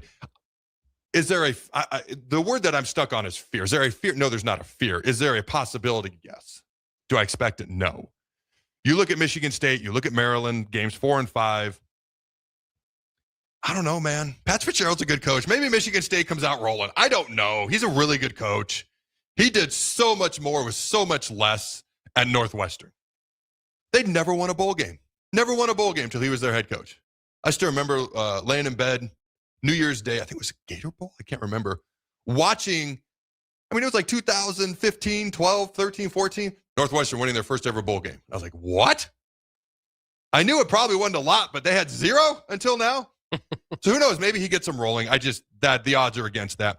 Maryland is the team out of the Michigan State Maryland Rutgers club. Now, Rutgers, you got to go halfway across the country, Piscataway. That always adds in unique variables when you got to travel that long. Do you go an extra day, stay a day early? That's a little bit out of the norm. I always hated that. So much extra downtime in the hotel, that extra day just drove me nuts whenever we did that. But I understand. I'm not saying coaches shouldn't do it. I think it's better than getting in, long travel day, getting up, especially if you have a morning game. I don't know if we will. It's better to have that extra rest and extra downtime than feel the opposite. I wasn't crazy about it. Just like I never liked night games. You just lay around all day. Drove me nuts. Afternoon games. You could sleep in, you get up, you go eat, you go straight to the stadium. Morning games weren't bad too. Not the best morning person in the world. But there's no guarantees with Rutgers. I'm going to tell you right now the game, and what's ironic is it's the only home game of those 3. Michigan State were on the road in East Lansing. Rutgers were on the road in Piscataway. Maryland, people think that team's going to be trash, and they might. They have the most amount of returning production of any team in the Big Ten. What does that mean? They weren't very good last year. Is that returning production still not great? Or did it develop and get better and they add pieces here and there? I don't know. At one point, I thought their coach was fired. You're like, no. He's not actually fired. So they're in limbo too, a little bit. They have a lot of young players coming back. That's actually the game that makes me the most nervous of those 3. I will say this. Anytime you play a Greg Schiano coach team, they're going to be physical. They're going to be tough. They're going to play defense. They're going to run the ball. And you never know what might happen. But the Maryland of those 3 Michigan State, Maryland, Rutgers games, that's the one that makes me a little bit the most nervous. Man, I went off on a whole sidebar with the Georgia Southern question. There's not a fear. Yes, it is possible. I would be pretty surprised if that did happen, though, because I do think this is the best Nebraska team Matt Rule's had, and I feel silly every time I say that, but I don't know that everyone believes that. I do believe that, and this may be the weakest non-conference schedule we've had in a long time. So what do you think, Jake? Well, yeah, and a bit, I mean, I was thinking it too. A big part of this too is just, is winning those non-con games. I mean, as much as that sounds maybe a little bit silly, as that's kind of been the difference in the last 2 years. At some point, Nebraska needs to win conference games. They haven't had a winning conference record, I think, since 2016. And so, that's where it truly is. There's not a whole lot of sports where it's like, hey, you can make the bowl game if you only go 500, and you get preseason games, basically can count into that. So it's kind of built in there. But the wins against Cincinnati and Colorado over the last couple of years, think about if those don't happen, right? And where the difference of the program would be. So taking care of non-con will certainly be big. My question to you, and I know you weren't a big fan of it to begin with, but it's just kind of interesting as Matt Rule was kind of talking about, no fear of the schedule. This is what we want, all that sort of stuff. And as a team, and you're putting them around 7 wins, I think, Husker fans would say that's probably a fair spot to kind of land on.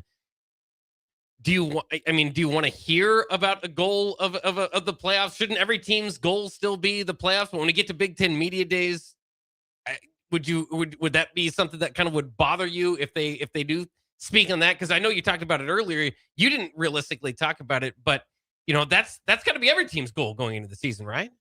That's a fair point. Like if I'm a coach, not even just Nebraska, just of any sports team, doesn't even be college football, I'm not going into the season and be like, man, I hope we are just over 500. Gosh, that'd be awesome. No, nobody's talking about that. I will say this, if I'm also a coach and a player, I'm not looking at an overall record. I'm looking, let's get ready for Ohio. Nope, let me back that up. I'm looking at, I was about to say camp. Let's get ready for camp. No. First day of camp. Let's get install. Let's get better. Let's get that first lift in. Okay, day 2 of camp. When do we get to pads? Let's get to half pads. Let's get to full pads. You take it day by day. So I'm not even looking at it trying to, I hope we get this amount of wins. It's taking it each and every day. Matt Rule, get 1% better every day.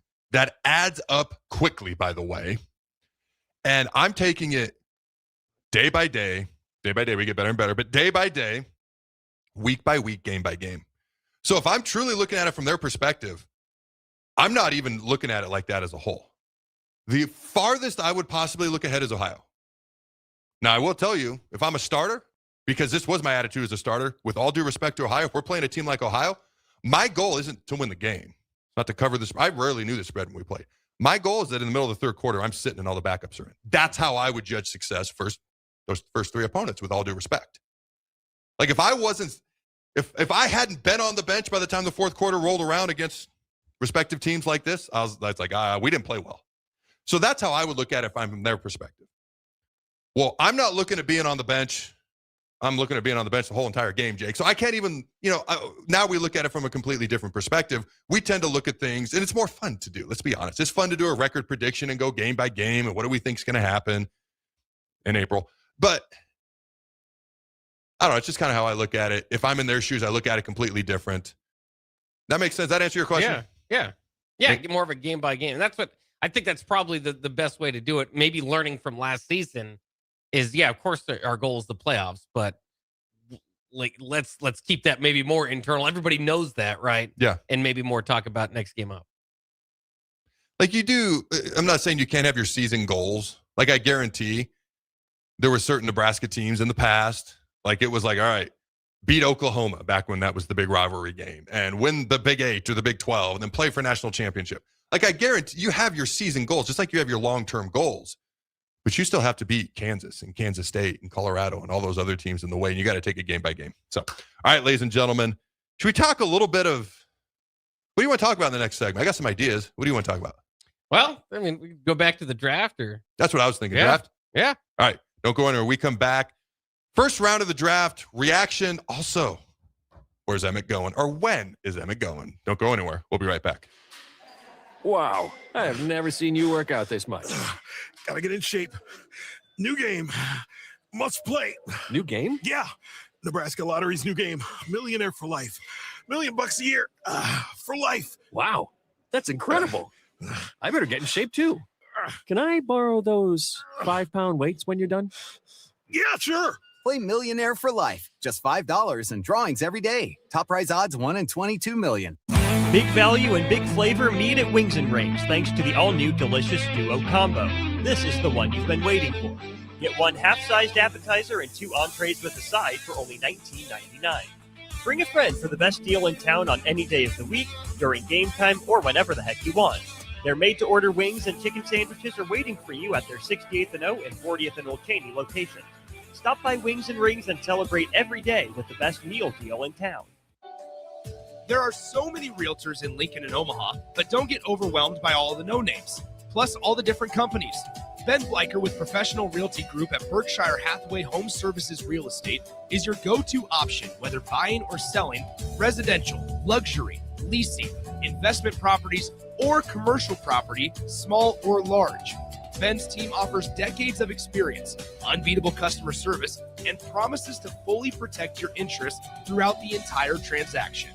Call 402-419-6309 for all your real estate needs. Ben Bleicher with Professional Realty Group of BHHS Ambassador Real Estate. Are you looking for an exciting new way to put your skills to work? Explore new career options in the fintech industry at Currency, a Sandhills Global company. We offer full-time positions in financial sales, compliance, operations, and other fields. We also offer a 4.5-day work week, an attractive benefits package, and opportunities for advancement. Put your motivation to work and grow with us at Currency. Visit gocurrency.com/careers to learn more. Dillon's Auto reminds listeners as our troops return home, many are left unemployed and deserted. Over 1 million veterans across the United States are currently looking for jobs despite having special skills and elite military training. Let's welcome troops with open arms and make 2026 a year to hire smart and hire veterans. Dillon's Auto. For all your auto needs and more, call the pros at Dillon's Auto today at 402-477-0404. That's 402-477-0404. Dillon's Auto, on the air because they care. Imagine if the people who work at your bank were neighbors who could help with a home loan. Congratulations, you're approved. Or friends who love to shop local. Have a good one. At UBT, who you work with matters just as much as what you're working toward. Hey, thanks for helping. That's why your money has more than a banker. It has people.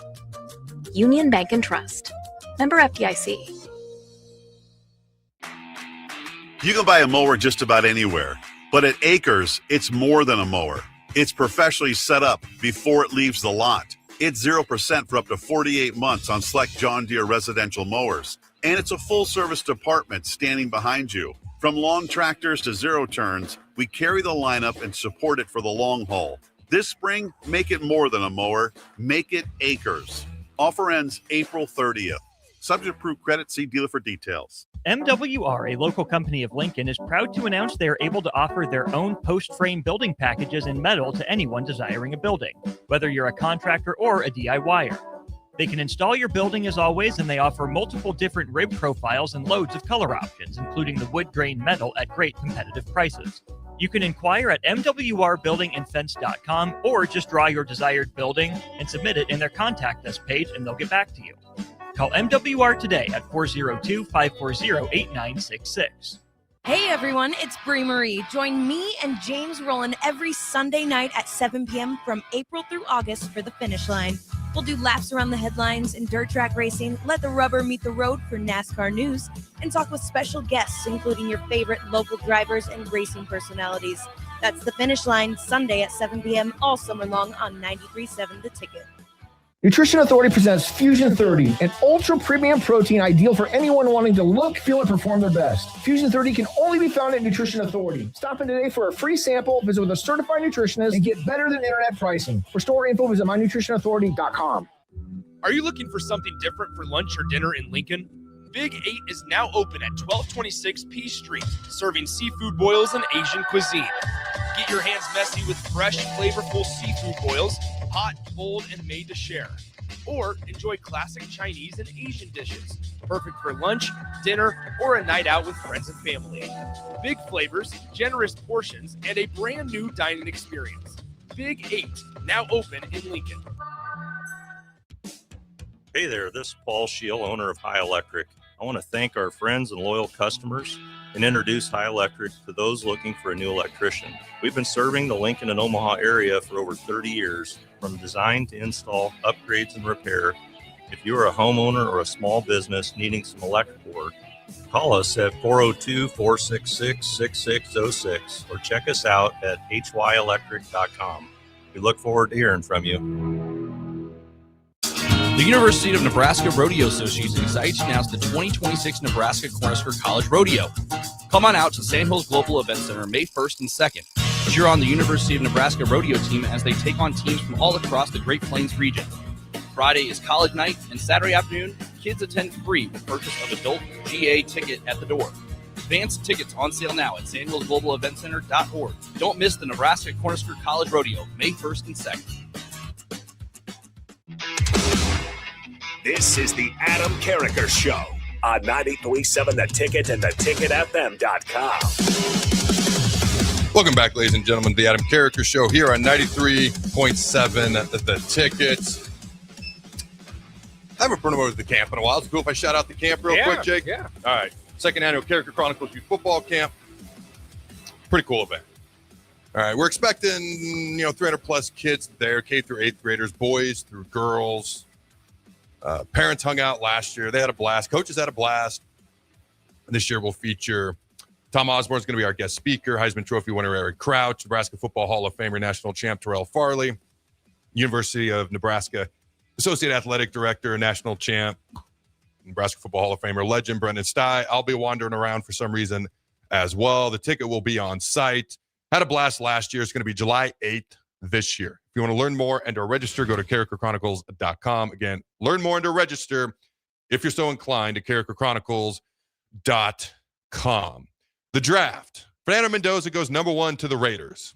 Would you have taken him number 1? Will he be a fit with the Raiders? I think so. I mean, there's always it's funny kind of going through the draft too, is like, well, just the organization makes you kind of worry a little bit. The Jets, I think, had a wonderful first round, but it's the Jets, so I don't trust it. Kind of same thing with the Raiders here, but it's a good spot because Kirk Cousins can be there to kind of guide him into it, so there won't be too much pressure on him going in.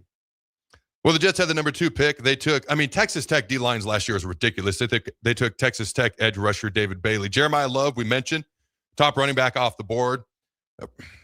The clear-cut best running back in this draft. 3-down back, home run hitting speed out of Notre Dame, goes to the Cardinals. Then Ohio State just makes a run. Like, holy Moses Malone. Like 1, 2, 3, 4. Like 3 of the first top 7 players are from Ohio State. 4 of the first top 11. Did you get that list of Ohio State wide receivers that have just taken over the first round of the NFL draft and just the top wide receiver slots across the board, like Jackson Smith and Jigba, Chris Olave. Marvin Harrison Jr. hasn't quite emerged in the NFL yet, but he was a top 10 pick coming out. One of the best receivers at Ohio State. Still got a bright future in front of him. There's other guys I'm missing. Emeka Ibuka. There's 4 guys right there. 4 of the best. Yeah. If you were to list the 15 best wide receivers in the league, there's 5 of them. Yeah. Is there anybody I missed? I don't have the list. It's just off the top of my head. Terry McLaurin, he wasn't I don't think he was a top pick, but he's certainly one of the top wide receivers. Yeah, if you were to list top 12, there's 6 of them. Oh, my gosh. Ohio State has become wide receiver U. All right, man. Caleb Downs, I couldn't believe he was there. In my opinion, the best all-around player, pure player in the NFL draft. But as a true freshman, he led Alabama in tackles in Nick Saban's last year. Think about that as a true freshman. Then he transfers to Ohio State, wins the national championship. Cowboys trade up. Jerry Jones and all over the place. Don't know what that means, but it sounds great to trade up to get Caleb Downs at 11. This may be the best move Jerry Jones has made in a long time. What if they still had Micah Parsons with Caleb Downs? Thoughts? Yeah, that would have been nice. I agree with you. I mean, that's a heck of a value pick there at 11 to get Caleb Downs. There's a lot of good picks, within this draft. I want to get your thoughts on Ty Simpson for the Rams. Obviously, Matt Stafford coming off an MVP year, but he's getting older. That was maybe the surprise of the first round. So to your point, all right. So former Ohio State player, or Alabama player, and Ohio State player, Caleb Downs at 11, then Bama. So they almost had 3 back-to-back picks. Caleb Downs technically transferred to Ohio State. But Caden Proctor, the guy who went to Bama, went to Iowa, from Iowa, then went back to Bama, seemingly twice every 2 weeks, goes number 12 to the Dolphins, and then Ty Simpson. This seems to almost be the talk of the draft. Like, people were surprised. The Rams taking him at 13. There were some folks who thought he was the best quarterback in the draft. I personally would have taken Fernando Mendoza number 1 overall. I love what he's about on and off the field. He made the biggest plays and the biggest pressure moments when they were needed. And I'm thinking of that 4th down run versus Miami in the national championship. Also, the game-winning touchdown pass on the road at Happy Valley. Amazing catch, by the way, to beat Penn State that day. So I would have absolutely taken Fernando Mendoza number 1. I think he'll be great with the Raiders. Ty Simpson, he's the number 2 quarterback on the board. Some people think quarterback's the most important position in football. It's up for debate. I'm not surprised he went this high. I don't know if you are. As far as the Rams, Matthew Stafford is just like the ageless wonder. He had as good as he's won Super Bowls. He has been great for a long time, and he's not talked about enough. Coming off an MVP season, like you said, I can't help but wonder if there was a conversation. Maybe Matthew's like, I got about a year left. Or maybe this is just their way saying, like, you're great, but at some point you're not going to play.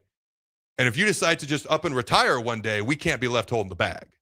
I have no problem with this pick. I have no problem with him being the 13th pick. I have no problem with the team. If you think it's a reach, you might not be wrong. Sometimes you get a value pick where I can't believe Caleb Downs is there at 11. Sometimes the position and position's importance and the position of need becomes just as much or more important than anything else. What are your thoughts on Ty Simpson, 13th to the Rams? Yeah, it was surprising. I think most people didn't have him, ranked as the 13th best player in this draft. But like you said, quarterback, a position of need. Just surprising coming off that MVP season. I think Stafford was kind of slow playing whether he was going to retire or not. So it's, and he decided to come back. But, it's to get a plan in place. But at the same time, when you're thinking about that and you got to evaluate it, they clearly liked him. They evaluated him at that level. But I would be thinking with Stafford and how close they were at the title last year, maybe get something that can help you this year. It's weird to take a pick in the top 15 and go, our team's not really a whole lot better moving forward this season. Obviously, it's a longer term look at it, but especially that's what I'm always interested in. And even going back to my Cardinals and the running back, like there's some things that's like, all right, that pick makes sense if you're a running back away or if you're, in win now mode, so I was just a little bit surprised to see them maybe especially go that high to get Ty Simpson because there wasn't a whole lot. And maybe they could have got him at 20, maybe you could have got him at 25, maybe not. If you value him that high, you make sure you get him. But I don't know if I saw that out of Ty Simpson in his 1 year at Alabama. Did look, like you said, made some clutch plays. But was sitting behind Jalen Milroe, 2 years ago. I think this is a situation where you absolutely you have to balance now versus then being the future. You could get a piece that could help you win a Super Bowl now. What happens once Matthew Stafford retires? Do you struggle for 4 years? You can get a piece now. Maybe it doesn't make you better in the interim because he's not better than Matthew Stafford right now. But in the long term, you're better. I forevermore, the Bulls GM, when he decided to break up the Bulls, had Rodman and Pippen and Jordan come back for one more year, they would have won the NBA Finals. I firmly believe that.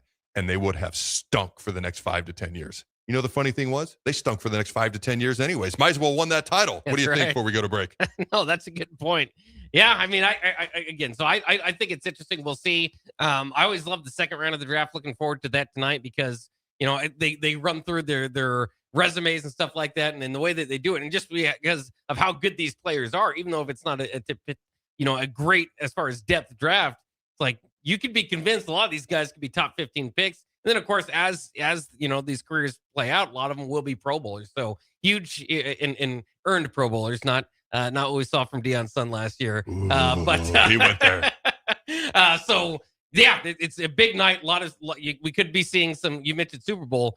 Some picks that will definitely affect Super Bowls in the future here this evening.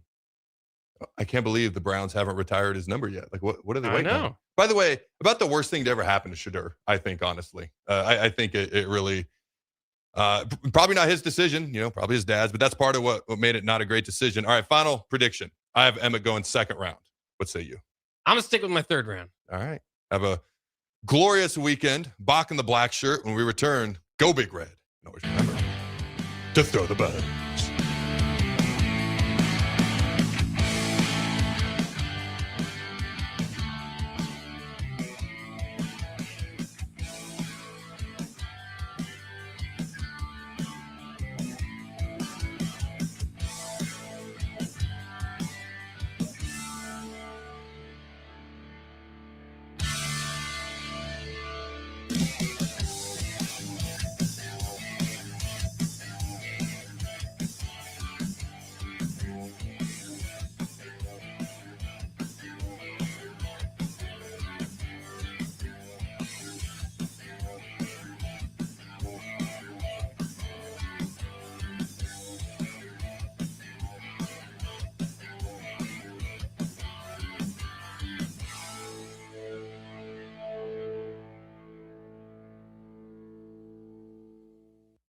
Are you looking for something different for lunch or dinner in Lincoln? Big 8 is now open at 1226 P Street, serving seafood boils and Asian cuisine.